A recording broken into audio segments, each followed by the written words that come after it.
Hey guys, మీకు ఆలు సమోసా ఇష్టమా, ఆనియన్ సమోసా ఇష్టమా కామెంట్ చేసేసండి.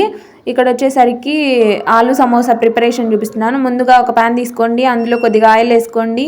ఆ తర్వాత కొన్ని తిరువాత గింజలు వేసి బాగా వేయించిన తర్వాత పచ్చిమిర్చి, ఆనియన్, బఠానీ వేసేయండి. దాని తర్వాత కొద్దిగా ఉప్పు, పసుపు వేసి బాగా ఫ్రై చేసిన తర్వాత ఆలు ముందుగా ఉడికించి చిన్నగా మ్యాష్ చేసి పక్కన పెట్టుకున్నది వేసిన తర్వాత కొద్దిగా కారము, కొద్దిగా గరం మసాలా వేసి కొత్తిమీరతో గార్నిష్ చేసుకున్న తర్వాత నేను ముందు వీడియోలో ఆనియన్ సమోసా చేసుకున్నప్పుడు షీట్స్ ఏ విధంగా చేసుకొని ఫిల్ చేయాలో చెప్పినాను.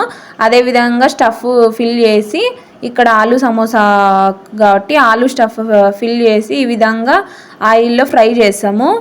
అసలు బయట వచ్చినట్టే వచ్చినాయండి. షీట్స్ చూస్తే అర్థమైపోతుంది. మీరు వీడియోలో చాలా టేస్టీగా ఉన్నాయి. మేమైతే ఎంజాయ్ చేసినాం తిని. మనం షీట్స్ చేసుకున్నప్పుడు మిగిలింటాయి కదా, అవి కూడా ఫ్రై చేసుకుంటే సూపర్ టేస్టీ. అందరు సబ్స్క్రైబ్ చేయండి, లైక్ చేయండి, షేర్